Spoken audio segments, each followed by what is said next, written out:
daawade haddii aad ku cusub tahay channelka Ilays News fadlan subscribe saar gambaleelkana furo si aad ula socoto wararka iyo barnaamijyada xaqiiqada ku salaysan ee aanu sida joogtada halkan idinkula wadaagayno xogayaha guud ee xisbiga mucaaridka ee wadani Khadar Xuseen Cabdi oo maanta warbaahinta kula hadlay xarunta dhexe ee xisbiga wadani ku leeyahay magaalada Hargeysa ayaa waxa uu taageero u muujiyay olole la magac baxay baaq shacab oo maalmihii ugu dambeeyay ay baraha bulshada ka wadeen dhalinyaro reer Soomaaliland ay sidoo kale xogayuhu waxa uu dhaliilo u soo jeediyay guddiga ka hortagga xanuunka COVID-19 ee Soomaaliland oo uu ku eedeeyay in aanay lahayn khibrad caafimaad isagoo hoosta ka xariiqay xaaladda oxygen la'aaneed ee ka jirta isbitaalada ay dawladdu maamuso xogayaha oo ka hadlaya arrimahaasi waxa hadaladiisii ka mid ahaa waxaan doonayaa maanta inaan ka hadlo laba fariimood oo kooban oo fariinta koowaad aan doonayay inaan u diro dhalinyarada reer Soomaaliland fariinta labaadna aan doonayay inaan u diro xukuumadda gaar ahaan madaxweynaha Jamhuuriyadda Soomaaliland fariinteeda koowaad ee dhalinyarada ku socota waxaan doonayaa hadalkayga dhalinyaradu horto inay si fiican u dhageystaan inay marka ay dhageysanayaan si objective ah yani objective waxa la yiraahdaa marka uu qofku u dhageysanayo inuu hadalkaasi waxa uu yahay uu ku qiimeeyo oo waxa laga hadlayo weego isagoo aan waxyaabaha kale ee inta badan laga fakara aan ka fikirahaynin waxaan la soconaa 8 maalmood ka hor inaynu xusnay 29 guuradii 18 May oo ah maalintii xornimada Soomaaliland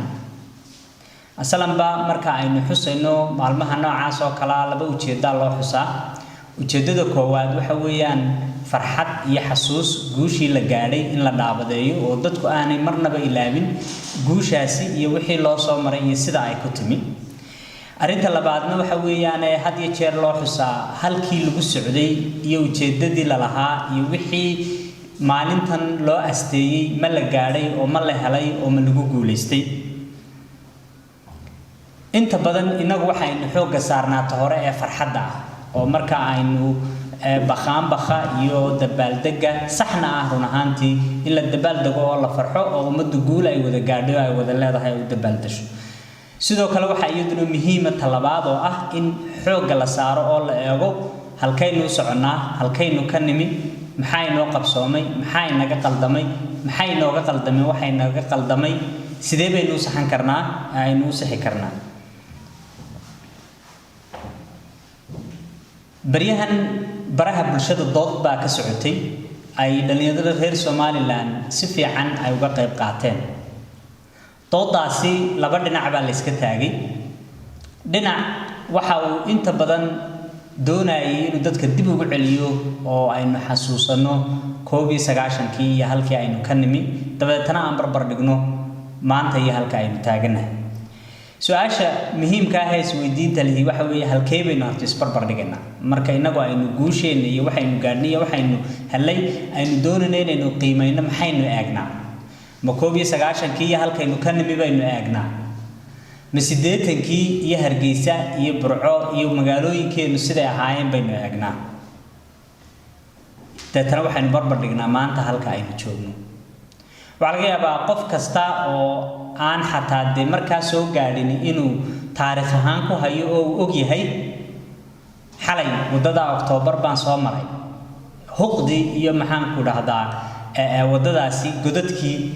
inaad gaariga ka xaysaad nacaysa ka soo dhaadhac wadada Cabaaye baabuur inaad ka xaysaad nacaysa dooxa Hargeysa ka talow caafimaad darrada iyo xashiishka yaalaad nacaysa 80 Hargeysa sida ma ahayd wadooyinkaas sidee bay ahayn 80 waa 40 sanadood ka hor weey meenu dabaaldegi karno inuu ku farxi karnaa in maanta wadooyinka Hargeysa ay ka fiicnaayeen 80 ay maanta ka fiicnaayeen 40 sanadood ka hor inay ka fiicnaayeen 40 sanadood ka hor Hargeysa inay maanta ka xashiisheeray sida ay maanta Hargeysa tahay ma aqoonsi bay nooga baahan tahay iyo dawladda naga caawiyeen inuu xashiishka iska gurno mise dawladdeena hoose oo sida ay tahay inay u shaqeyso ee looga baahan yahay u shaqeysa waxa aynu aad iyo aad ula soconaa oo aynu aragnaa oo Hargeysa xoolihii haddaad geed yar gurigaaga hortiisa ku beerto xooluhu waad aragteen meel aliyaala meel aad ka istaagto arki maysid oo dhartii iyo wixii oo dhan iyaga ayaa cunaya 80kii Hargeysa xooluhu sidaa ma u dhex daaqi jiray marka aynu doonayno inaynu dood samayno waxaynu u baahannahay inaynu dooddaasi culayska saaro oo xoogga aynu saaro maxaa qabsoomay sahalkee baynu doonaynaa inaynu barbar dhigno iyo halkaynu ku soconnaa annagu sidaan u aragno halkaynu ku soconnaa waxa weeyaan waa dawladnimo taama oo tixgelisa oo eegta oo ka fakarta nolosha dadka oo shuruucda waddanka kor yeesha oo abuurta cadaalad iyo sinaan oo abuurta dhaqaale dadku ay ka wada faa'iidaan oo abuurta nidaam siyaasadeed oo dadku si siman ay uga wada qayb qaadan karaan iyagoo oo xora fikirkooda dhiiban karaan cabsi aan qabin xadhig aan loogu hanjabahayn su'aasha haddaba isweydiinta waxa weeyaan maxaynu qabsanay ilaa 19 qofka yiraahdo waxba ma inaan qabsanin been buu sheegay wax badan baynu qabsanay dib u heshiisiintii beelahaynu samaynay haykal dawladnimo ayaa la dhisay oo aynu samaynay police iyo military oo hay'ad qaran baynu dhisnay constitution iyo dastuur ama heshiis bulsho ayaynu samaynay oo aynu dhisnay sidoo kale waxaynu aasaaska u dhignay dimuqraadiyad iyo doorashooyin aynu qabanay laakiin muddo intee leeg baynu taa ku helaynu ku achieve garaynay si muddo intee leeg baynu intaa ku faani karnaa anigu waxaan qabaa inaynu taa ku helay 16 sano ugu horeeyay laakiin wixii intaa ka dambeeyay Soomaaliland ay istaagtay oo ay istaag gashay haddii aynaan ku dawaqahaynin shacbiga oo dadaalay oo guryahoodii jiingadii saaray oo guryahoodii dhistay wixii dawladnimada ay u taagneyd ee ahayd dawladnimadu inay qabato wax badan oo ka mid wali way maqayeen dariiq iyo qorshe iyo shaqo socoto oo waxaasi lagu qabanayaana ma muuqdo oo ma jiro tamarka dadka taabanaysa ay dadku ka hadlayaan waxa weeyaan waa stagnant ka weeye waa istaaga ay Soomaaliland istaagtay markay inta achieve garaysay ee ay inta heshay markii ay ahayd shacbiga reer Soomaaliland iyo dawladnimada Soomaaliland inay eegto hay'adaheena dawliga sidee baynu kor ugu qaadnaa hay'adaheena dawliga sidee baynu reform garaynaa dawladnimadeena wixii aynu ku soo achieve garaynay 16 sanadood hore ee ama nabadeyntu socotay ama dhismaha hay'adaha dawliga ay socdeen halkaynu halka uga dhaqaaqnaa ayaa la fadhiistay oo la seexday oo aan waxba la qabanin oo labadan sano ugu dambeeyayna aad moodaa inaynu taagnaana ama aynu kor u soconay iska daayay inaynu hoos u socono cadaaladdu hoos u dhacday sanadkii hadda aynu soo dhaafnay 2019 dadka la xidhay loo xidhay dariiq sharci aan loo marin ee la iska xidhay 80 qof korba u dhaafay sida ay qortay xarunta xuquuqul insaanka ee Soomaaliland waxa kale oo muuqda oo aad iyo aad uga arkaysaa haddaad dusha ka eegto dawladnimadeena iyo sida ay wax u socdaan xanuunadii ummadaha burin jiray oo dhan xanuunadii ummadaha duleyn jiray ama bedeli jiray oo dhan inay dawladnimadeena maanta dul harsanayaan ay ka tahay qabyaalad oo ay ku jirto eex oo ay ku jirto cadaalad darro oo ay ku jirto musuqmaasuq oo ay ku jirto in hay'adihii dawliga ahaa haddaad dunida oo dhan eegto marka horumar laga hadlaayo maaha waxyihii dusha ka soo daga oo ilaahay nagu soo dejinayo ornay dariiqa mara tajribaad bini aadam oo fara badan oo jiro oo dunida oo taariikhiyan ay tahay inaynu ka faa'iideysanayo jira laba hab unba institutionska adduunka ka dhisan ee dawladaha u dhisan oo dhan ay ka kooban yihiin ummadaha horumaray ee guuleystay ee shaqaystay ama dawladii ha noqotay ama dawlad weyn ha noqotay oo Singapore ay ku jirto waxa ay leeyihiin institutions la yiraahdo inclusive institutions oo macnaheedu yahay institutions iyo hay'ado dawladeed oo tixgeliya dadkooda sidii uga faa'iideyn lahaayeen oo eexda iyo qabyaaladu ka dheer tahay oo qofka potentialkiisa aqoontiisa iyo kartidiisa iyo wuxuu soo bartay iyo wuxuu soo qabtay wax ku helayo oo meel ku gaadhay nooca labaad ee institutionska la sameeyo waxa la yiraahdaa institutionskaasi waa institutions nuugan extractive institutions baa la yiraahdaa oo macnaheedu yahay in had iyo jeer ay u samaysan yihiin qaab si fudud musuq loo samayn karo qaab ganacsigii iyo ay isdhexgelayaan dawladnimadii maanta cidna loogama warramayo sida ganacsiga iyo dawladnimadu ay isaga keen dhex jirto sida dad badan oo mas'uuliyiin ah oo xil haya oo qaranka u shaqeeya dhanna ay ganacsiga iyo hawlaha maxaan ku dhahdaa macaash doonka ay ugu foofsan yihiin qofku markuu ummadda hor yimaado doonayo ummadda inuu adeego waxyaabaha kale uu ka yimaadaa waayo qof isagii macaash doona oo haddana xukunkii iyo taladii ku haya oo ama wasiira ama xil kala haya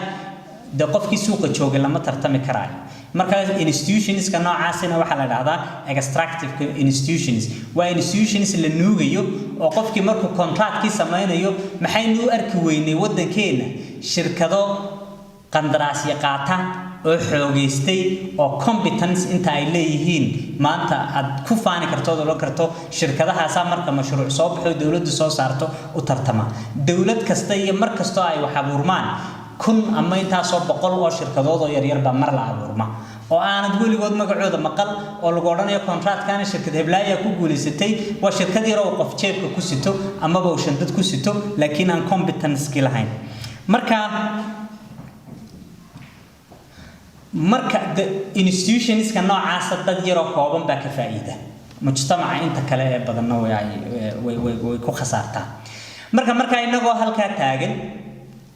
muwaadiniintu waxay xaq u leeyihiin inay dood sameeyaan inay tabasho keenaan inay waxa khaldan ka hadlaan dastuurka u jideeyay oo xaq u siiyay dhalinyarada maalmaha dhaweyto social media ama baraha bulshada ku doodaysay intooda badan in arkay waxa ahaan dhalinyaro professionals oo noloshoodii dabaray laakiintiise oo shaqeysta laakiintiise ay damqayso waxa hareerahooda ka dhacaya ay damqayso dhibaatooyinka cisbitaaladooda ka jira ay damqayso dhibaatooyinka faqriga ah ee wadankooda ka jira ay damqayso cadaalad darrada iyo dawladnimadii oo muuqata oo sii saqiiraysa oo hoos u socota jawaabta marka loogu jawaabaya ma way iimaan baaleenba ma iimaan la'aan ba haysaba xukuumadda waxa looga baahan yahay dadku marka ay sameeyaan dood dadku marka ay dhaliilaan dadku marka ay khalad jira ay ka hadlaan inay haday fikrad ka duwan qabta ay dood ku soo bandhigto ma aha inay xadhigi caga jubleen ku soo bandhigto ma aha inay caytan iyo aflagaado ku soo bandhigto ma aha inay dhalinyarada ku tiraahdo waa iimaan la'aan oo iimaan la'aan ayaa maxaan ku dhahdaa iimaan la'aan baa idin korodhay in lagu yiraahdo arintaasi arin ay tahay in xal laga bixiyo oo xukuumaddu ay ka noqoto weey waxaynu u baahanahay oo dhalinyarada reer Soomaaliland aan xaqiiqatan ku baraarujinaya oo hadalkan ku soo gabagabeynaya dhalinyarada reer Soomaaliland inay baraarugto inay eegto waxa hareerahooda ka dhacaya inay ogaadaan 29 sanadoodii ugu dambeysay maanta qofkii dhashay dawa 29 jir weey waa adult dunida 29 jiradu taladooda qayb weyn bay ka yihiin inta ka sii yaryarina waxa weeyaan iyaguna waa de soo korayaan oo waa socdaan waxaan ognahay in 29 ka sanadood dhalinyaradii dhalatay 19 iyo 29 aanay wali xaq u helin in baarlamaan ay doortaan dimuqraadiyadda noocaas markaa kuma faani karno inaynu ku faanaan ceeb iyo naaqus ayay nagu tahay dhalinyarada markaa waxaan leeyahay baraaruga soo jeesta waa wadankiini qabyaalada iska daaya idinku oo wadankiina jecel qarannimadiisa jecel jiritaankiisa aan su'aal ka keenahaynin sidii u hagaagi lahaa qayb baa ka tin bulshada inay isu taagtaan oo ka hadashaan oo ka doodaan cid idin diidi kartaana ma jirto cid idin caga jublayn kartaana ma jirto inaydaan dhageysanin hawlayaasha iyo gulwadayaasha meelaha ka qaylinaya dawladana waxaan leeyahay waxa la idinka baahan yahay dood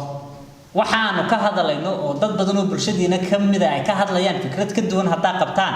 dood u kaalay oo soo fadhiista TV-yada kaalay aan ka doodno shacabkuna ay soo keen dhageysto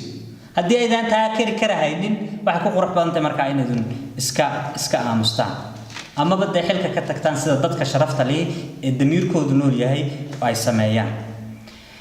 fariinteeda labaad waxay ku socotaa xukuumadda maanta sida aynu la soconno waxa aynu ku dhex jirnaa crisis xanuun xun oo adduunka oo dhan ku faafay ayaa inagana farabaasi nagu haya dadkeenii baa dhimanaya oo xanuunkaasi u dhimanaya dadkeennii baa shaqo beelaya oo sababta xanuunkaasi u shaqo beelaya faqrigii baa kordhaya oo sababta xanuunkaasi u kordhaya gobol kasta oo Soomaaliland maanta qaylo ayaa ka soo yeedhaysa madaxweyne ma aha maanta oo kale maalmihii la isdifaaci jiray maanta oo kale ma aha maalmihii la is adkeyn jiray maanta oo kale ma aha maalmihii ku jiqsiida iyo dooda iyo maxaa khaladkayga loo sheegaya amaba loo arkaya maanta madaxweynaha waxa laga rabaa inuu talaabooyin waaweyn oo muuqdo oo dadka raali geliyo u qaado 3 bilood kadib waxaynu aragnaa gudidii inay tamar beeshay waxaynu aragnaa inaanay gudidii ay tahli weyday ilaa maanta inay isbitaalladeenu wada helaan oxygenkii ay u baahnaayeen madaxweyne isbitaalka Hargeysa wuxuu ku jiraa 200 oo talaabo waa waajib ku saaran waxa ay dadku sheegayaan maalin walba laga hadlayo inaad baadho oo dadka aad u soo bandhigta baadhistaasi waxa ka soo baxa maalin kasta waxaynu aragnaa bukaan socod ama qof xanuunsanaya oo cabanaya waxaynu aragnaa qofkiisii u jeclaa dhintay oo cabanaya oo dayac ka cabanaya dunida kale marka qof dayac u dhinto cidda dayaca sababtay talaaba laga qaado marka ugu yartahay xilkooda ku weyda dadka maxaynu ku nidhahnaa dadka maxaad ugu jawaabaysaa dadka maxaad u sheegaysaa kumanaanka kun ee kale ee warwarka qaba ee maalin kasta hadlaaya madaxweyne maxaad iyagana ugu jawaabaysaa maanta waxaan soo jeedinaynaa arinta gudidaasi in dib loogu noqdo gudidaasi laba mushkiladood oo waaweyn baa haysta mushkiladda koowaad gudidaasi ma laha xirfad caafimaad mushkiladda labaad gudidaasi ma laha xirfadda waxa la yiraahdo crisis management amaba sida loo maamulo marka mushkilada waaweyn ay dhacaan in shararuun la isugu yimaado maaha oo shir jaraa'id la qabto waxaynu u baahanahay oo maanta dawladnimadeena dacfigeeda muujinaya burco in maanta 29 sanadood kadib ambulance loo dawrayo 2 week ka hor waynu la wada soconay wixii ka dhacay baraha bulshada iyo sidii dadku ay uga hadlayeen ay uga falceliyeen aybaynu ugu tahay in maanta isbitaalladeena loo dawro ambulance loo dawro inagoo cashuurta bixina dawladeena sanad walba ay tiraahdo budgetkii dawladda kordhay xaguu budgetkaasi taga sidoo kale madaxweynaha waxa laga doonayaa intii hawshan ay socotay qasnada dawladda lacag baa laga saaray oo loo dhiibay gudida si ay u maamusho sidoo kale dad badan oo muxsiniin oo shacbigeena reer Soomaaliland iyo ganacsatada oo ay ugu horeeyaan Telesom iyo Dahabshiil iyo World Remit intubana lacag maxaan ku raada taakulo weyn ayay ka geysteen arintan sidoo kale hay'adaha caalamiga ah iyaguna taakulo ka geystay madaxweynaha iyo gudidaba waxa laga doonayaa sababta ilaa haddana looga cabanayo wax la aqbali karo runtii ma aha shacbigu inuu dhageysan karo oxygen la'aan in cid maanta u dhimato tiyo ay loognahay in waxa soo lacaga iyo kharash la geliyay lacagtaasi halkay ku baxday iyo sida loo isticmaalay iyo halkay tagtay iyo waxa loo qorsheeyay inta aan la isticmaalin loo isticmaalo maanta madaxweynaha iyo xukuumadda waa laga sugayaa shacbiga ka sugaya annaga ayaa ka sugayna cid kastaabana waa ay ka sugaysaa waa ay eegaysaa Cabdiraxiim Ismaaciil shabakada wararka Kaylays News magaalada Hargeysa